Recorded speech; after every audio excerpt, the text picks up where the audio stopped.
Hi everyone, welcome back to my channel. Thank you so much for tuning in. Today I'm going to be sharing with you my latest illustration that I did using my mixed media process that I've been loving recently, which is the watercolor and color pencil combination. And it's been a really long time since I've actually filmed a full illustration to put on YouTube.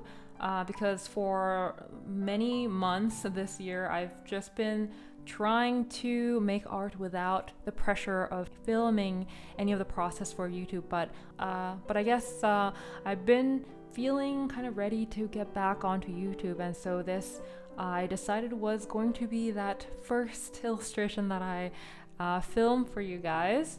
But unfortunately, and this is really tragic, but somehow I ended up misplacing or losing the last few clips of the footage of the process, and it's quite tragic because it's actually a pretty crucial part of the process where there is a fairly drastic change. So I do apologize for that. Hopefully it's not too frustrating for you or too anticlimactic at the end.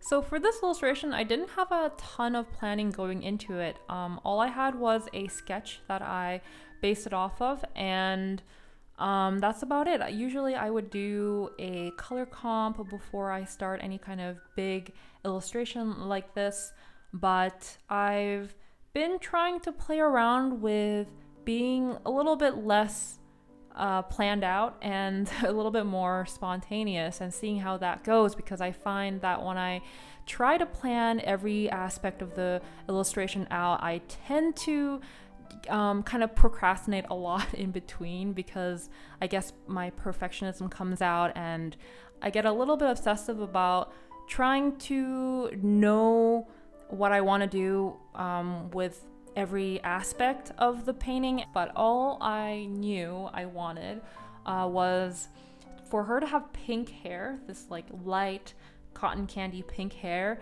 to contrast against darker brown skin.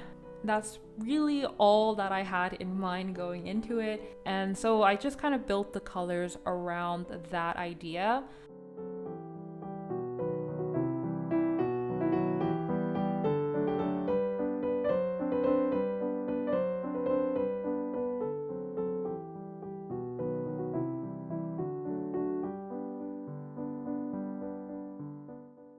The trickiest part of the painting for me was trying to paint her face, and I think that's due to a number of reasons, but I think the main reason being that I tend to use quite a diluted solution of watercolor and water mixture, and therefore anytime I lay down a wash of color, it ends up drying much lighter than what I initially laid down.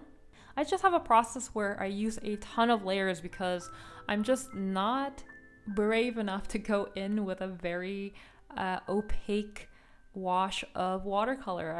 I'm just too scared to go in too dark too quickly when it comes to watercolor, so I end up being really timid about it, which is something that I've been trying to work on. But yeah, you'll see me go over the face over and over again with more washes of color, and you'll probably notice that yeah, it looks dark going down, but it always somehow seems to dry much lighter. And it didn't help that I was also darkening the hair and the background at the same time as the skin, and so even though I thought I was laying down a darker tone for the skin, because I was working on all the other parts of the painting, it didn't look quite dark in comparison when you put it against the context of the rest of the painting.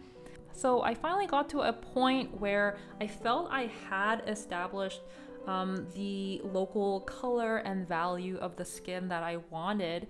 But at this point, because I went over that area with so many washes, it was really difficult to render out the features because it just kept all dissolving with each layer. And so that's when I decided to bring in the color pencils. And I knew going into it that I would be bringing the color pencils into the piece pretty early on because I anticipated having this issue, because I've been having this issue for quite some time now. And yeah, I'm glad that I finally accepted that mixing media isn't a sin and it's totally allowed and should be celebrated. And I'm glad that I did bring it in because it helped me rein in the drawing so much faster than I would be able to do with watercolors.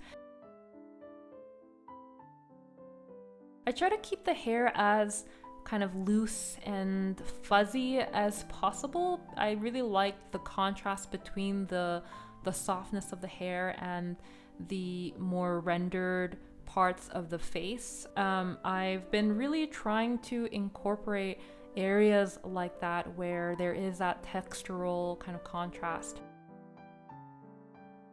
Not only does it add more interest to the piece, but I think it really helps bring the focus to the eyes where I want your eyes to go.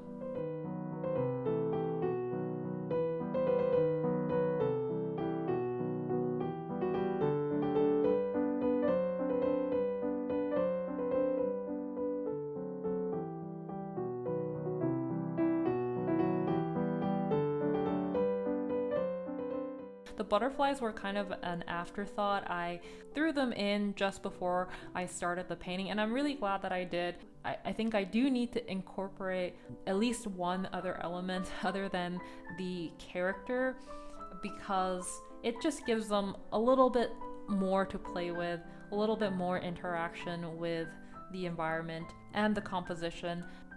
I'm always afraid to add elements like that for some reason. I feel like whatever I'm going to add is not going to do the character justice, and I don't know, I feel like I need to play around with more visual elements like that in my work. I shy away from that a little bit too much.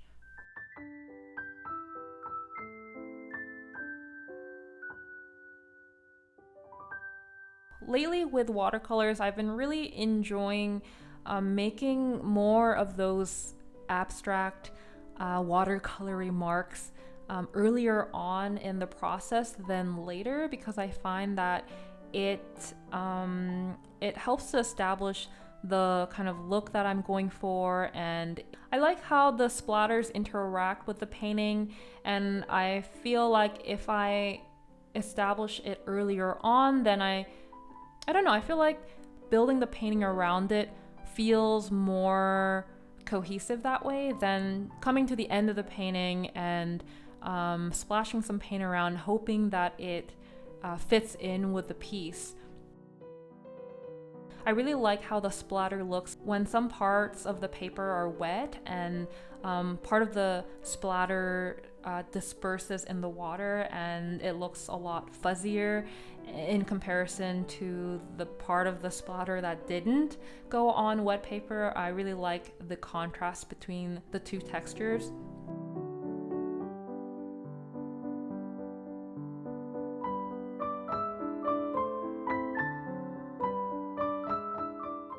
I think it really helped that I outlined the butterflies with the color pencils, because it made them look a lot more simple and graphic compared to the character, which has a much more rendered quality to it.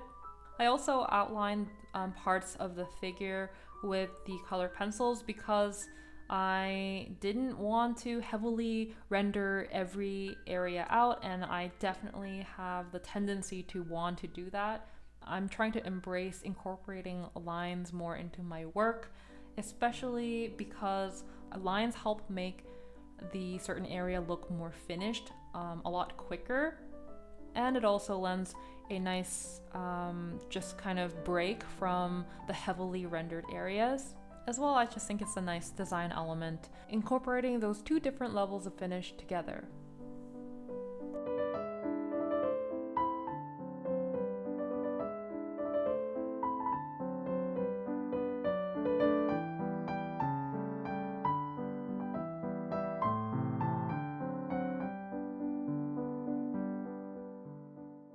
So at this point, I felt the painting was close to being finished, and so I throw in some last little splatters. And any splatters I make that feel a little bit too repetitive, I just gently dab away with a tissue, which works well.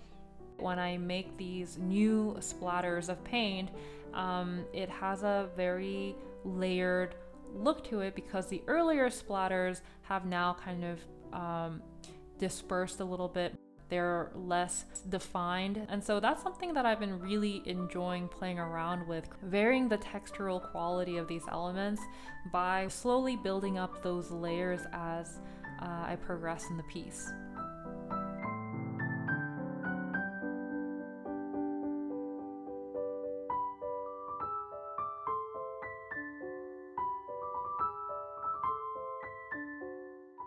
So at this point, I honestly felt like I was done. I was really happy with how it was looking. I didn't know what else to do to it, which is usually a signal that I should probably stop. And so I did. I stopped painting. I thought I was done, and I was really happy with how it looked. Yeah, I really thought I was done at this point, but I took a step back and I looked at it and I realized that the skin was not as dark as I had intended it to be when I went into the painting. What I thought was a dark medium brown turned out to be not so dark anymore, because since then I had brought in darker values around it, which then made it look lighter in comparison. And so while I really liked where this was and I was happy with it and I was ready to move on, I was really bummed out that I was not able to achieve what I had intended going into the piece. And I was really torn. Do I take a risk and I go back into it and follow through on what I wanted to see, or do I just accept this because it's good, I like it, I don't want to mess up? And so I decided, you know what, I don't want to just give up, let's follow through with this. So I decided to actually go back in and lay a final layer of watercolor over her skin to darken the value. So this is how it looked. It looks awful. I really wasn't expecting it to dry so splotchy like that. I really thought I was just going in and glazing the painting with a darker color and I would be done from that point, but that was really naive of me to think that. I can't believe just an innocent layer of watercolor could do this to what I had previously. I was honestly in shock and I was so upset and so just angry with myself, and but thankfully I was able to pull myself together. I said, you know what, let's bring the color pencils back in. And so that's what I did. I brought in the color pencils and slowly but surely I brought out those features again to the best of my ability. I tried to keep it as close to what I had before I went in with a watercolor the last time, because I really liked what I had. I really liked her very soft expression. So even though there was a moment where my heart totally just sank and I thought I had completely ruined a perfectly fine piece, I'm glad that I did stick to my guns and I went in and followed through on what I wanted to see, because I'm actually happier with it now than I was then. I have the contrast between the skin and the hair that I was going for, and I feel like all the pastel colors pop really nicely against her skin, and also her green eyelashes stand out so much more, which is one of the main features of this character. So I really like how that turned out. So yeah, I really regret not being able to show you guys the last little bit of this piece that feels like an important part of the story of this painting. But hopefully you're still able to get something out of this video. I really like how this piece turned out in the end, despite that very scary moment that I had towards the end. So because I really like how this piece turned out, I decided to turn it into a print and release it on my shop. It's been a really long time since I last released a print. I feel like this piece is really representative of the direction that I'm heading in, so it's a really nice feeling, and I hope you guys like it as well. And so I've opened up my shop with the release of this new print. As well, I actually have also listed some of my originals, some of which most of you guys probably haven't seen yet, unless you guys are my lovely patrons. So yeah, if you are interested in picking up this print, do check out my online shop. I also have a holiday sale going on right now, so if you've been interested in picking up something before, then now is probably a really good time to take another gander. So with all that said, thank you all so much for watching, and I will see you guys in my next video. Bye!